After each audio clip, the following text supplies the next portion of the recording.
what we've been doing up to now, guys, into the class of IP telephony.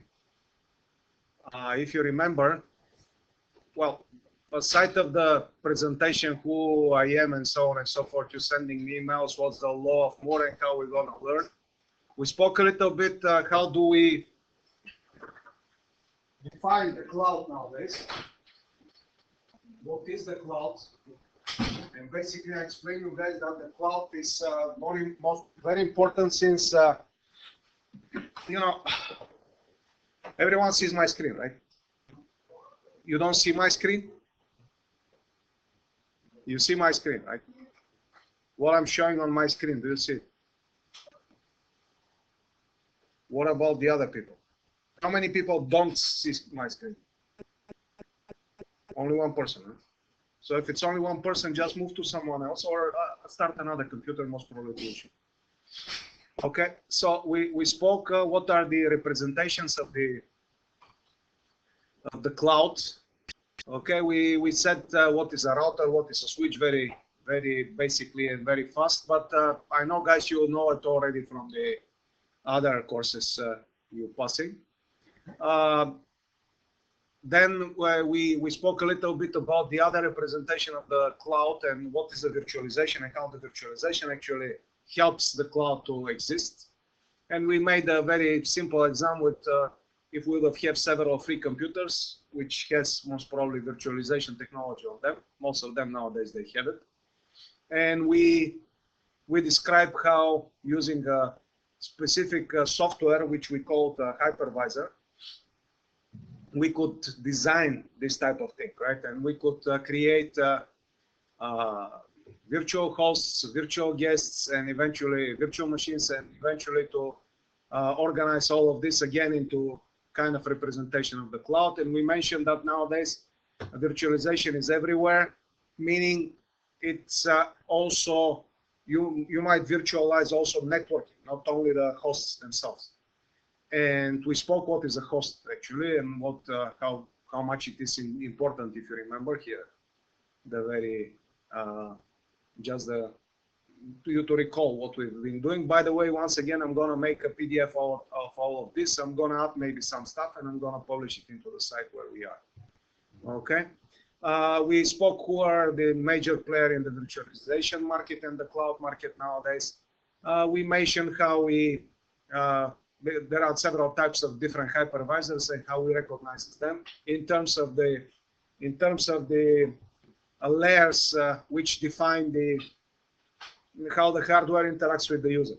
Okay, and we mentioned that in the computing industry, we always starts from zero. That's why we have hypervisor type 1 and hypervisor type 2, just describing the number of the layer where they are. Hypervisor 1 actually is installed as an operating system. Hypervisor 2 is installed as an application over the operating system. One good example of this basically is the VirtualBox. VirtualBox, here it is. That's the hypervisor type 2 because it's installed as an operating system. Let me see you do this, guys. Okay, we have guys. Do me a favor, click on the charm button, write down GNS, and see if GNS3 will appear, like it appears to me.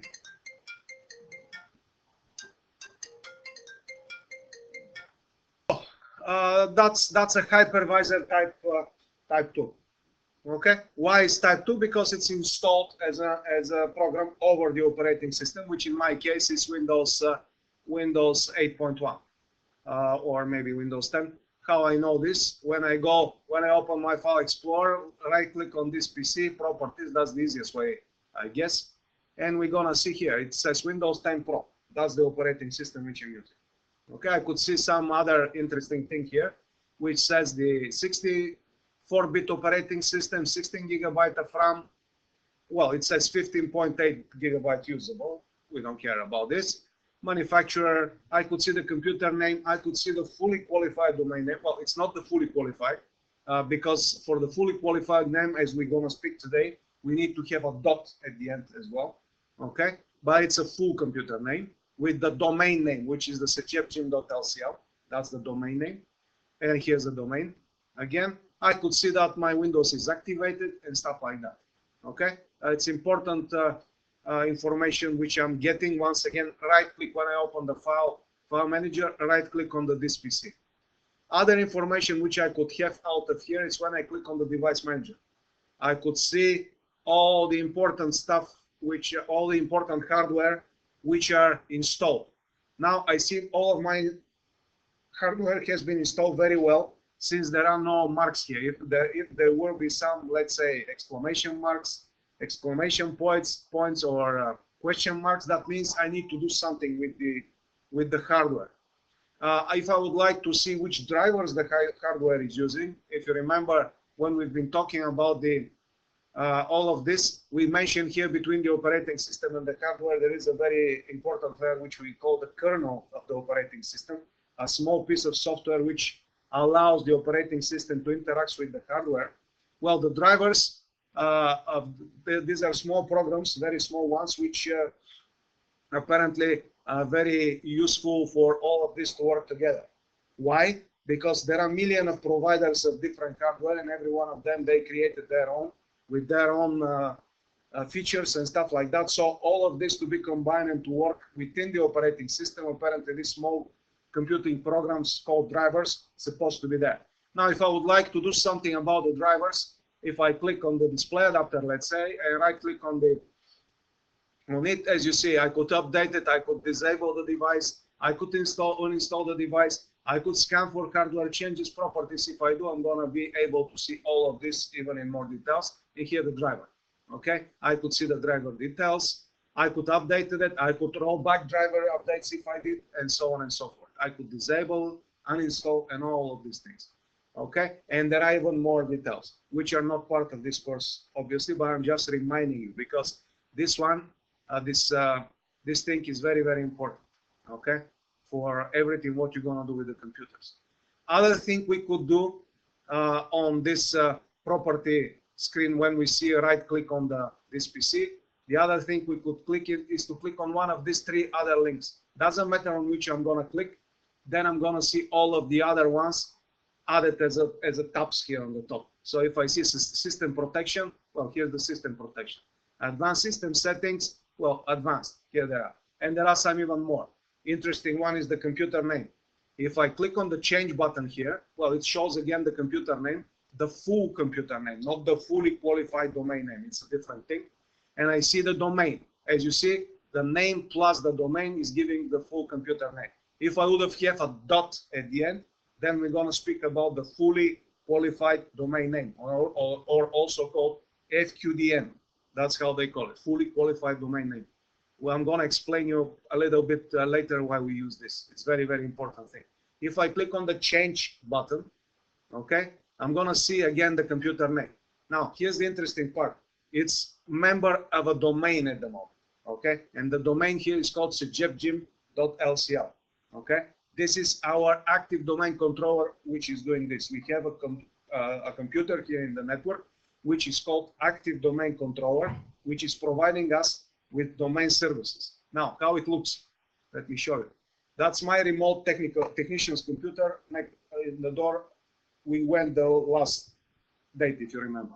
Now, if I open another remote desktop within it, okay, and if I go to this IP address, okay, which is 172.24.1.200, if I do connect, and if I use my credentials, so what's going on now, I'm going to access our domain controller. I know by experience that that's our domain controller. Okay, actually we have two of them. This is one of them. Okay, and as you see, it says Windows Server 2012 R2. Okay, that's one of the server operating system of Windows, or also called networking operating systems. Okay, so there are three major ones. One is already almost discharged. 2008 R2, which is meaning release 2 or revision 2. 2012 R2, which is still in use, and the latest one, 2016. Okay, so these are the major networking or server operating systems for the servers the Windows are using. And this one happens to be our domain controller. If I click on this small icon here, I'm going to see all the services which this server is providing us. And the first one, ADDS, means Active Domain domain services. That's what it means. And DHCP, you know what it is. It is giving me the IP ranges for all the IP addresses we guys having here. The domain name system as well. Here it is. We have some file and storage services as well allowed, and we have local server and no server. These are additional roles or groups, server groups, as you see. All of this, what I'm seeing here, is other roles of the servers or server groups which are used. I could see all the other servers basically here out of this window. Now, if I would like particularly to see something else, I already put some of the icons here on the top of the desk. So that's my DHCP. I could see the DHCP. When we start talking about the DHCP, I'm going to show you the pool, how it's done, and I'm going to show you the scopes which we use, what that means, and so on and so forth. So you guys to understand a little bit more about the dynamic host configuration protocol, what we see at the moment. If I click on this one, well, basically I'm going to see how our domain name server is organized. Okay, which is the forward lookup zones, the reverse lookup zone, what we do, and so on and so forth. In brief, I'm going to explain you today as well. If I would like to do something on my users and computers, well, that's what it is: Active Domain, Active Directory users and computers snap-in, which I could use so to work on all the users. Now, the difference between what I'm seeing at the moment and the difference between if I open here the file manager on this server and I right click this PC, but this time instead of clicking on properties, I'll click on manage. So that's what you need to understand and remember today.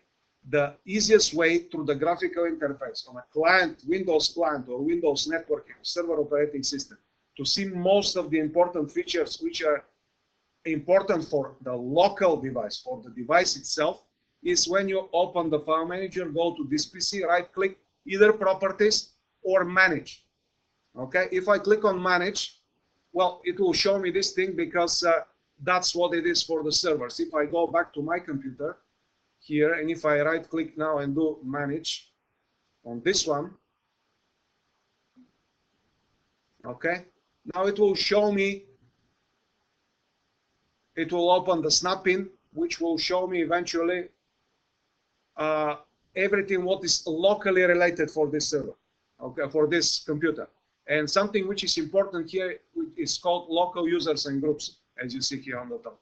Now, if I open this and I see there are users and groups, well, we use groups, guys, because if you would have had 1,000 users, as I have here in the, or maybe more than 1,000 users, as I have here on this server, you see if I go to JebGym, all of my users are, you see in how many organizational units are done. That's how we call this like folder like thing. If I go here to the computers, students, let's say, if I go students, you see how many there are. Every one of them, if I click, you see there are millions of people inside. I have more than 1,000 people which are created. All of these are created on this server, meaning if you guys, one of you, I mean, obviously you have your account there. So if you sit on another room and you log in with your existing account, you're not going to have any problems to log into the computer, okay? Because this thing resides on a server, and actually you're asking the server for permission to access the computer, and the server is making connection between what you're writing in the screen with the database which is created over here, and if there is a match, actually you are allowed to access any computer in the domain. Now it's not the same. It's not the same with the local computers, which I'm showing you here. Okay, for the local computer and users, if I click on the users, you see these are users who are locally created on this computer, and they're available only on this computer. Even though I might sit on some of your other computers there, and I might see the same local admin, and I'm pretty sure it will be having the same password because that's what I asked my technician to do for me. It won't be the same user because it's local for the computer where it is. It just has the same name and the same password. Okay, that's the only thing. If I would like to change the password for the local admin, unfortunately, I need to go and I need to sit to every one computer and I need to do it one by one. Or I might do it remotely, but with true remote desktop, again, I need to access every one computer. Now, if I would like to do this for the user on the server, which is called, let's say, Akash DeepSync. Okay, it's very easy. I just do reset the password. I change the password, and Akash DeepSync will be able to access with this password any computer into the domain here. Okay, without me doing anything else anywhere else. Okay, so that's how the networking users are done. Okay, so what I'm saying now, guys, I'm recording it, right? I'm recording and I'm going to publish it afterwards. So wherever you see on my screen and wherever you're hearing me now speaking, you want to hear it again if you want. Okay, I'm making a recording of this. So that's why I'm talking a little bit more fast. Okay, don't worry about it. If you have any questions though, just raise your hand and I'm going to reply your questions. So that's the difference between a networking user and that's the difference between a local user. Okay, the local user, if you remember, guys, we spoke work group. Okay, we spoke about work group and we spoke about, give me just a second to find it.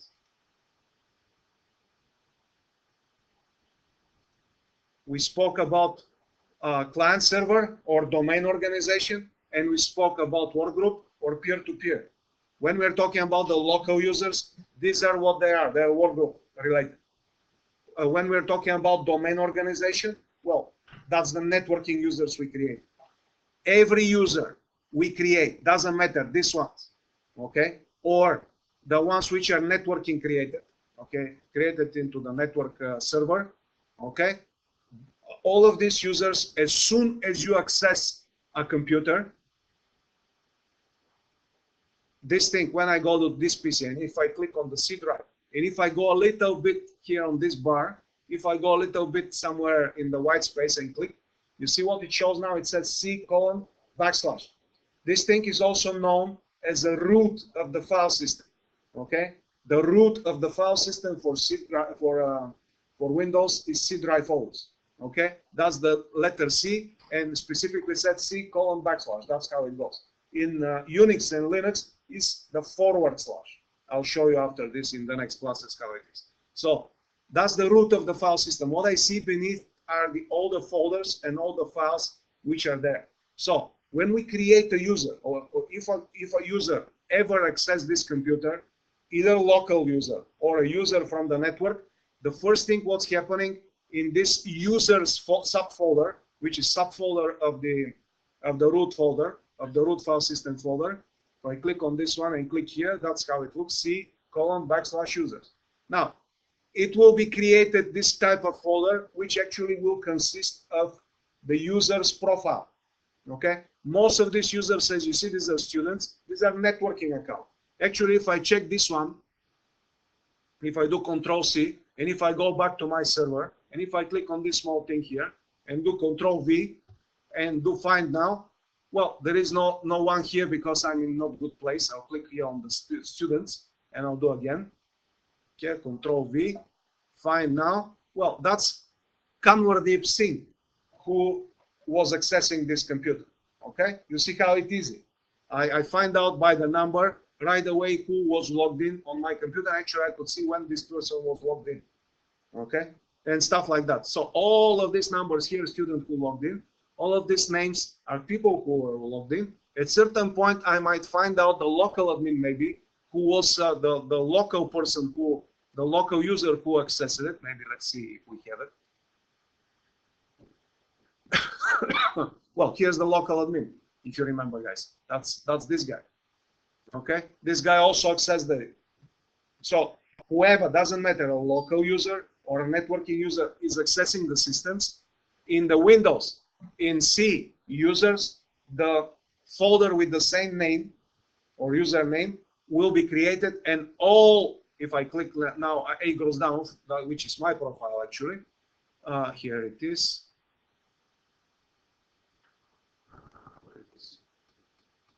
Here it is. Well, what you see here, guys, it's exactly what you're gonna see if you open this PC.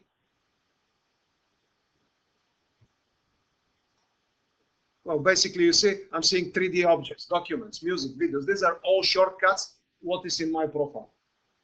And if I create files on my desktop, let's say this file, and other files, and shortcuts, and other things, all of this will be staying in my profile here in this computer, even though my my profile resides somewhere in a server. And people goes a little bit even further.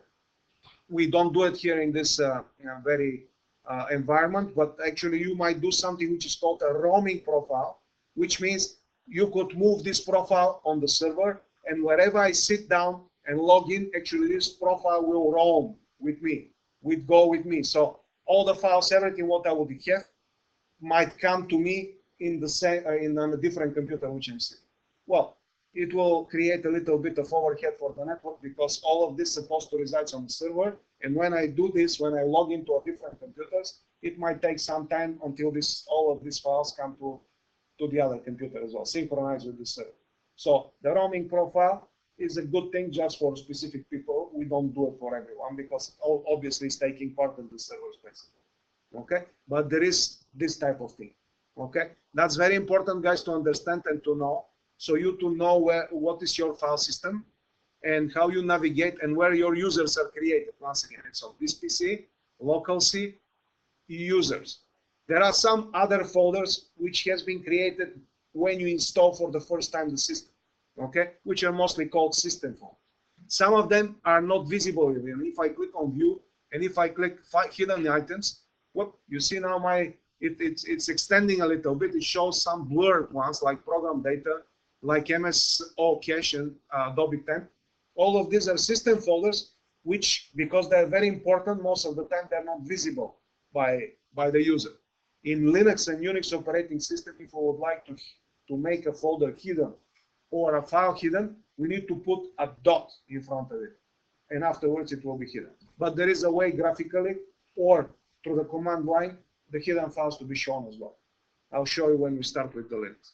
So far, so good, guys. That's a short presentation of this. You need to know this type of thing. You know, otherwise, when I'm talking about this, you don't understand what I'm saying. Okay, and I would strongly suggest you guys, when you get a moment, whenever I'm doing a recording now, and I'm going to put it into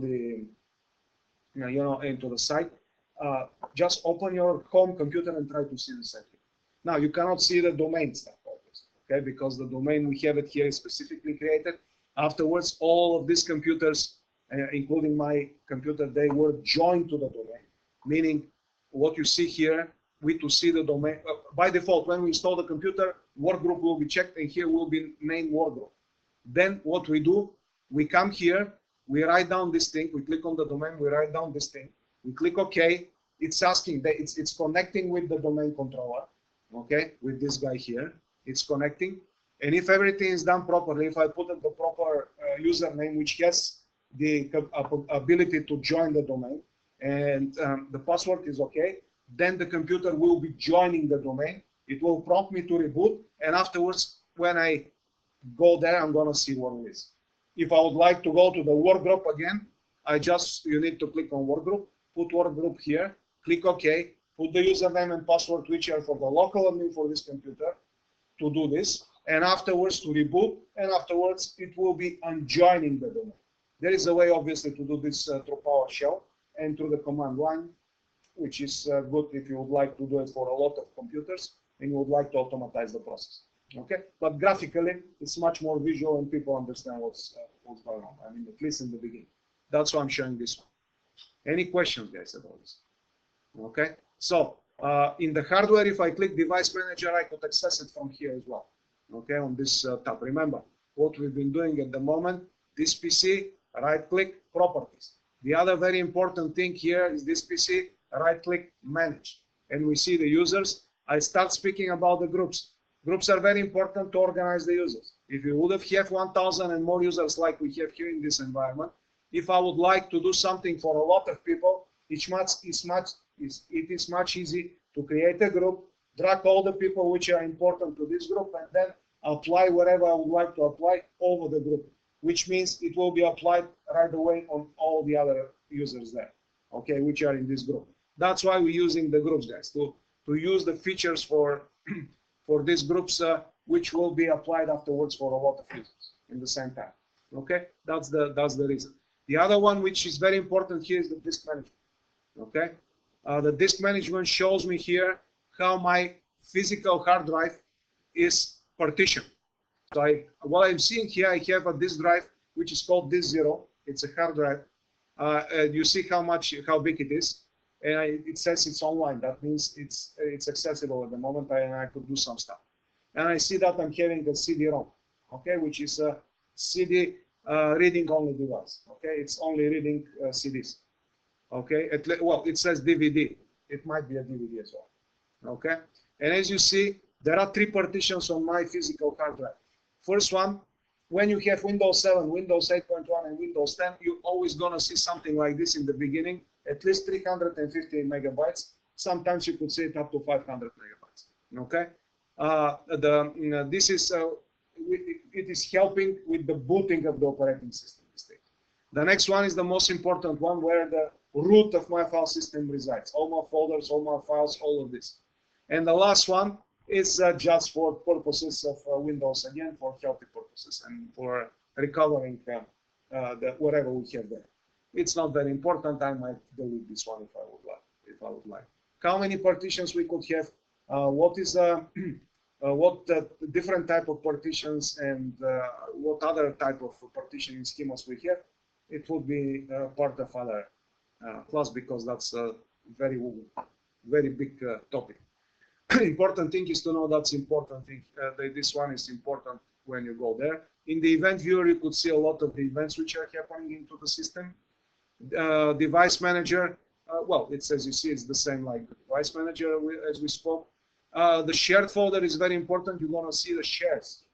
Now, about the shares, if I would like to access another computer, meaning how I'm going to see the name of my computer, the first thing. If I write down CMD, which stands for the command prompt, okay. Now, there are 2 ways actually to open the command prompt. I could open it as an administrator as well. If I write down CMD, right click on it, and run it as administrator. Now you're gonna see there are 2. If you open it just like normal user, you're gonna see the difference. Okay.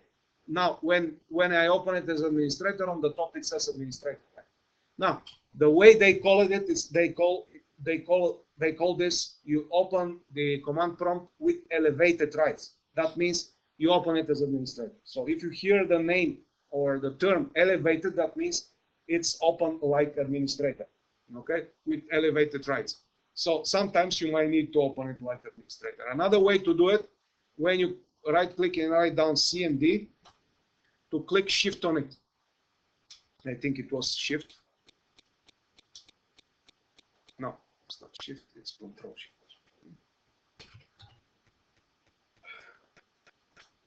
Yeah, it's control and shift, and just to click on it, and it will open as administrator. Okay, that's another way. So if I would like to see the name of my computer, the very easy way is to write down hostname. Okay, and you're gonna see the name of the computer. Who is the user who is using it? Well, I could do who am I, one word, and it will say. And as you see, it's giving, that's the important thing what you see here, sejepjim/a-grozdanov. Remember what I showed you here, guys. Remember what I showed you here on our document when we've been talking about this. Remember, workgroup ascend, or dot, that would be the name of the computer, ascend. Okay, or if it's a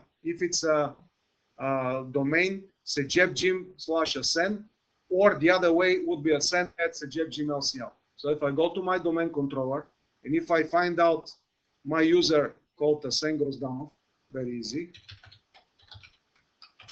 Here it is. And if I right click and go properties, so to see all the properties to this guy, which happens to be me. And if I go to account, you see there are 2 ways this guy to access the system. The new way, a-grozdanov at sejepjim.lcl. That's one of the ways. The other one, which is considered the old one, is sejepjim/a-grozdanov. Okay, that's how I'm accessing the domain, either both of the 2 ways. Now, while we're here, it's important you guys to understand, because there are still systems which are working on the old way. You see here, it says pre-Windows 2000. Even though it's discharged, it's not in use anymore. The people from Microsoft, they presume that most of the computers are still using this one. So if someone asks you when you open this thing, this console, if they ask you which one is the real username, you always say this one is the real one, the old one. Okay, because there is a limitation. There is a limitation of the symbols, and there are difference between both. Watch now. If I start writing down 1, 2, 3, 4, you see it would show that. Well, let's create a new user actually. Do not play with this one. So to create a new user, very easy. We go to instructors, let's say this one, and we do copy the user. We create the user called Cuckoo. And here's the login name will be Cuckoo as well. Now watch now.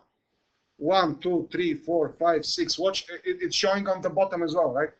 7, 8, 9, 0. And I'm starting again. 1, 2, 3, 4, 5, 6, 7, 8, 9, 0.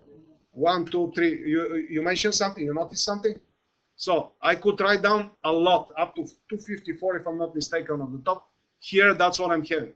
Okay, so if they ask you, when you start working on this, if they ask you which one of these two is the username of the user, the bottom one, because as you see, it's limited. Okay, here you could write down a lot of symbols. Here, it's limited up to 18 if I'm not mistaken. We need to count that. Okay, so this is the username which any system in Windows is using. Okay, that's what it is. So I'm not going to create this guy. But it's important to understand the difference between all of this and how they're connected to this thing. That's very important thing, guys. Because the next thing, what I'm going to show you now, as soon as I name who is the user, what is the domain, and what is the computer name, well, what I would do from this computer, and what you could do, guys, when you go start working daily, not daily, sorry, hourly, you're going to do this. Well, you need to access other computers, okay, remotely. Their resources. So if I would like to go to my technician's computer, which is this one,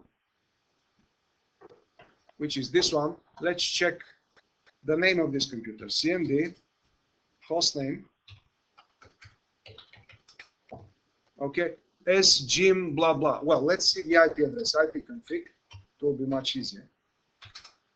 And if I go a little bit up, here's the IP address.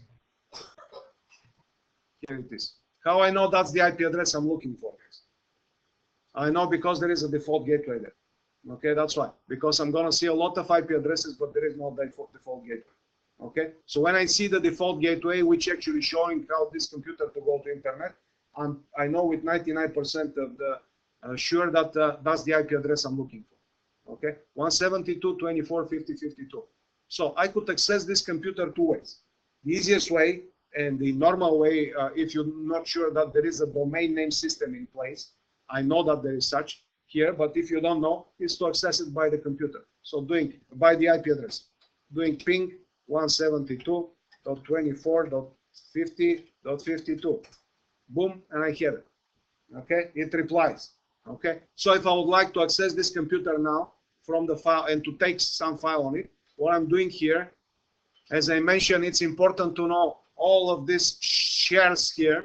Why? Because I see how I could access this computer on its own C drive, okay, or also called, as we mentioned, the root of the file system. So what I could do now, I could click on this one, do like that, // which means go to the network. Then I'm going to write down the IP address 172.24.50.52, and I'm going to do / and I'll say go to the root of the system. See, and I'm going to put the $. Why I'm going to put the $? Well, because it's there in the shared folder, right? I see it on the shared folders.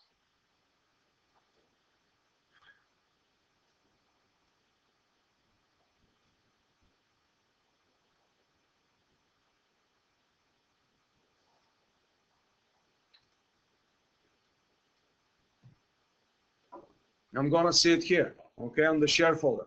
So, and afterwards, when I do like that, once again, / 172.24.50.52 $, and I'll click enter. Here it is.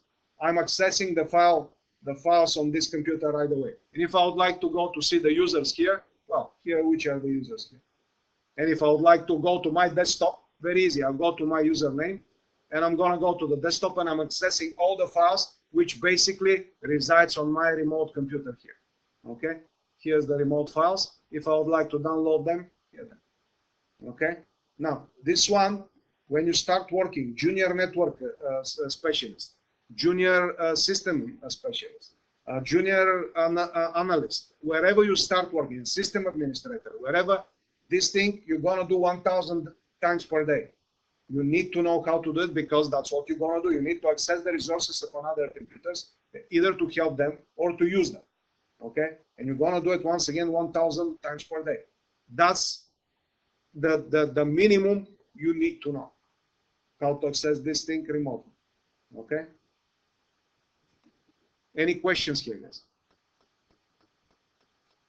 So that's very, very important thing to remember.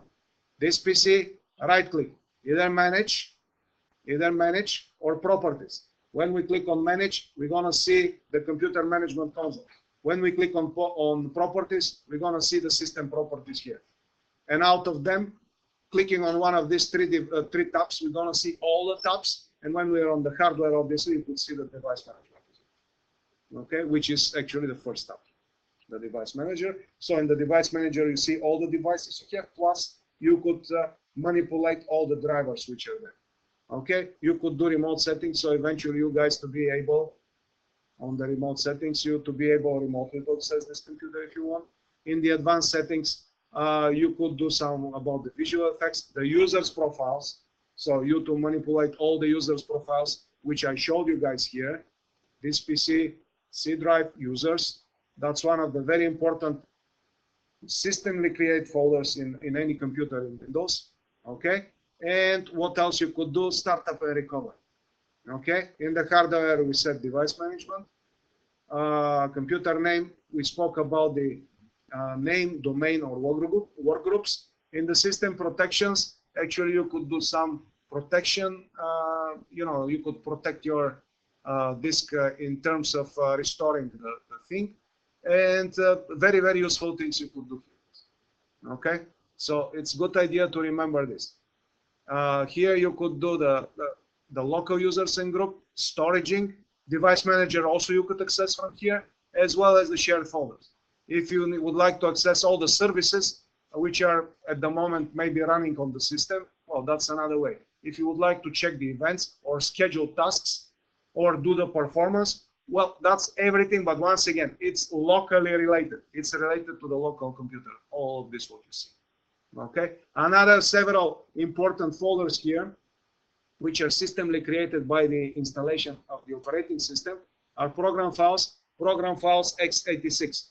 Well, this one consists of all programs which are 32-bit, okay? And this one, all the programs which are 64 bits are there, okay? So that's important to know. And there are some more which is very important, the Windows. And within the Windows, one of the important here is the System 32.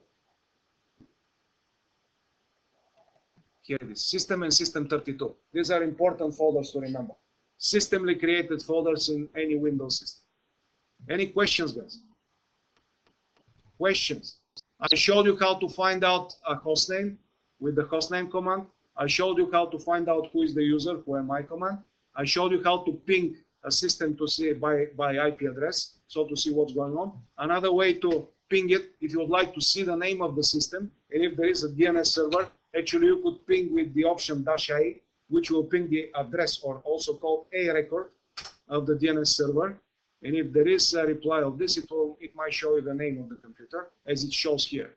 Now, as you see, it shows the name of the computer which is behind the IP address, which is called SGMWKS6220, and that's the full computer name with the domain name as well, as you see. Okay, so that's an important thing. If I would like to clear the screen here, I could write down CLS, which means clear the screen. And if I would like to exit, well, I just write down exit, and I'm off. Any questions, guys, about this? Once again, you have it on the